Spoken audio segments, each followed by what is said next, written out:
Facebook मार्फत car खरिद गर्दा चोरी भएको पुष्टि, पैसा लिन बोलाउँदा थप अर्को गाडी समेत शङ्कास्पद भेटियो। हो, इटहरी प्रहरीले चोरीको कार बिक्री गर्ने एकजनालाई पक्राउ गरेको छ। घटनाक्रम यस्तो छ।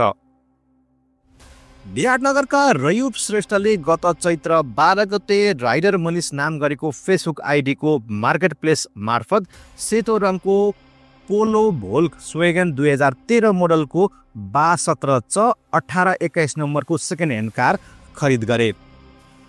कार बिक्रीमा राख्ने राइडर मनिष नाम गरेको फेसबुक आइडी भने इटहरीका मनिष यादव थापाले चलाउँथे।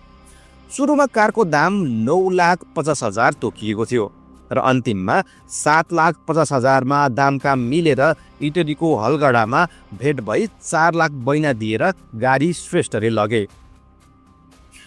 केही दिनभित्रै गाडी पास गर्ने दुवै बीच सहमति थियो, तर गाडी बिक्री गर्ने थापाले भने निर्धारित समयमा गाडी पास गर्न आनाकानी गरेपछि श्रेष्ठले खरिद गरेको गाडीको बिलबुक र नम्बर प्लेट यातायात व्यवस्था कार्यालयको डड्डामा उल्लेख नभएको पाएपछि आफू ठगिएको बल्ल चाल पाए।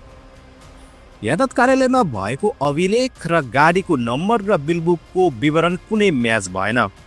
जस अनुसार गाडी 13 मोडलको भए पनि नम्बर प्लेट भने 17 मोडलको थियो र बिलबुकमा गाडीको चेसिस तथा इन्जिन नम्बर र रङ समेत म्याच भएको थिएन। तथापि मनिष थापाले लिलामीको गाडी हो, ओरिजिनल बिलबुक आउन समय लाग्ने भन्दै श्रेष्ठलाई अल्झाइरहेका थिए। थप बुझ्ने क्रममा 17C1821 नम्बरको प्लेटको गाडी अल्टो कारको भएको पुष्टि भयो। यहाँसम्म कि थापाले श्रेष्ठको नाममा नक्कली बिलबुक बनाएर फोटो समेत उनको फेसबुकमा पठाएका थिए। श्रेष्ठले आफूलाई चोरीको गाडी भिडाएको क्लियर भएपछि उनले यो विषय इटहरी प्रहरीलाई जानकारी गरायो र प्रहरीको समन्वयमा बाँकी रकम दिने भनेर 19 चैत्रमा इटहरी खनारमा बोलाएर थापालाई प्रहरीले नियन्त्रणमा लियो। तर थापा पैसा लिन भनेर आएको अर्को गाडी जो उनले चलाएका थिए सो गाडी समेत अहिले शङ्कास्पद छ। थापाको साथबाट प्रहरीले प्रदेश 102-001 C4748 नम्बरको रातो रङको होन्डा कम्पनीको कार बरामद गरेको छ।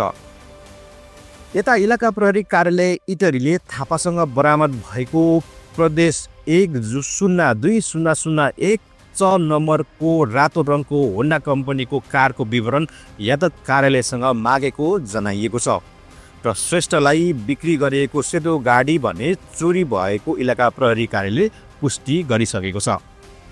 हाल यो प्रकरणमा थापा विरुद्ध ठगी मुद्दामा अनुसन्धान भइरहेको छ। प्रहरीको अनुसन्धानले भने थापाले श्रेष्ठलाई बेचेको गाडी काठमाडौँबाट ल्याएको बताएका छन्। काठमाडौँमा पछिल्लो समय यसरी 4 चक्के गाडी भारतबाट चोरी गरी ल्याएर नक्कली नम्बर प्लेट प्रयोग गरी बेचबिखन हुने तथ्य बाहिरिएको अवस्था छ। यसमा यातायात कार्यालयको सेटिङ मार्फत केही गाडीहरूलाई वैधानिक बनाउने खेल समेत हुने गरेको अवस्था छ। यसरी केही व्यक्तिले चोरीको गाडी ल्याएर नक्कली कागजात बनाई ग्राहकलाई केही सस्तो मूल्यमै बिक्री गर्ने गरेको अवस्था छ।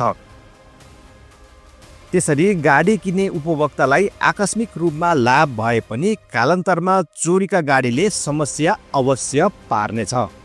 तसर्थ सेकेन्ड ह्यान्ड गाडी वा मोटरसाइकल किन्दा आधिकारिक निकायमा पुगेर यकिन नभएसम्म कारोबार नगर्न प्रहरीले सुझाव दिएको छ। त्यसैले तपाईँ हामी यो विषयमा आफै सचेत र सजग रहौं। आजको यो भिडियो कस्तो लाग्यो कृपया तल कमेन्ट गर्नुहोला।